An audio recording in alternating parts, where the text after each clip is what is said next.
narasi timpang IKN versus SD Inpres.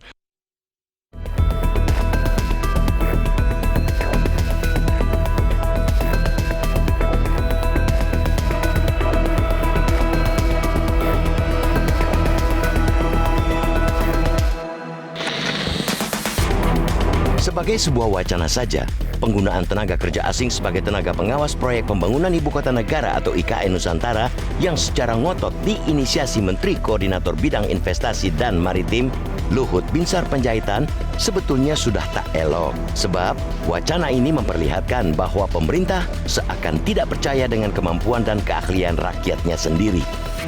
Nah, kini lebih parah lagi. Karena wacana itu rupanya dapat lampu hijau dari Presiden Joko Widodo. Presiden setuju penggunaan tenaga kerja asing sebagai pengawas pada proyek IKN Nusantara demi menjamin kualitas. Ia bahkan melontarkan perbandingan yang amat tidak sebanding ketika ia mengatakan tidak ingin kualitas proyek IKN nanti seperti kualitas SD Inpres. Sungguh aneh membandingkan dua hal yang sejatinya mungkin bisa dikatakan berbeda alam hanya demi membenarkan sebuah rencana yang justru menihilkan kemampuan bangsa sendiri. Kalaupun mungkin banyak bangunan SD Inpres, ketika itu banyak yang kualitasnya di bawah standar. Itu bukan karena ketidakmampuan tenaga kerja kita untuk membangun, melainkan karena anggarannya memang tidak besar. Kok tiba-tiba jadi menyamakan kerja membangun SD Inpres dengan IKN? Apa relevansinya? Yang relevan mestinya Joko Widodo membandingkan kemampuan tenaga kerja asing dengan tenaga kerja domestik. Apakah betul ada gap keahlian yang teramat jauh di antara keduanya, sampai pemimpin negara pun tidak mau mempercayakan pengawasan proyek IKN kepada orang sendiri? Lagi pula, kalau Presiden tidak percaya dengan kemampuan warganya, bukankah itu menjadi pengakuan bahwa dia gagal membangun mutu sumber daya manusia atau SDM kualitas anak bangsa ini? Bukankah Joko Widodo sendiri yang dulu gembar-gembor mencanangkan program pembangunan SDM di era kepresidenan dia jilid 2 ini? Mana hasilnya?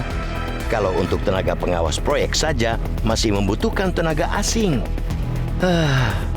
Kalau begitu, bolehlah publik menduga-duga bahwa yang dikatakan Joko Widodo dahulu hanyalah janji-janji manis di awal masa jabatan.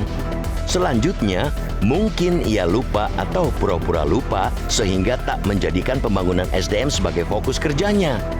Pemerintah sibuk mengejar investasi, sibuk membangun infrastruktur, sibuk mengungkit angka pertumbuhan ekonomi itu baik. Tapi semestinya semua itu juga dibarengi dengan program pembangunan SDM yang mumpuni. Presiden harusnya risau dengan banyaknya tenaga kerja asing yang mengambil pekerjaan di tanah air.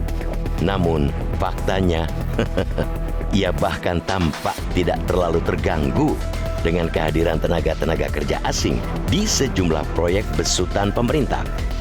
Sebelum proyek IKN, kita bisa lihat betapa banyak tenaga kerja asing yang dipekerjakan di pembangunan proyek kereta cepat Jakarta-Bandung misalnya. Tapi Presiden sepertinya santai-santai saja. Ketidakseriusan pemerintah membangun SDM itu berbanding terbalik dengan ketekunan Presiden untuk ikut campur dalam urusan pemilihan presiden atau Pilpres 2024 yang justru semestinya tidak dia lakukan. Saat ia fokus cawe-cawe urusan Pilpres, sudah tentu program lain yang tidak populer seperti pembangunan SDM akan terpinggirkan, setidaknya luput dari perhatian. Ujungnya seperti sekarang ini. Karena gagal membangun SDM, pemerintah selalu mengambil kesimpulan instan dan jalan pintas. Dengan semena-mena pemerintah menyimpulkan kualitas tenaga kerja kita hanya selevel mereka yang dulu membangun SD Inpres. Karena itu, mereka dianggap tak pantas ikut mengawasi pembangunan IKN. Jalan pintasnya, rekrut tenaga kerja asing. Ampun.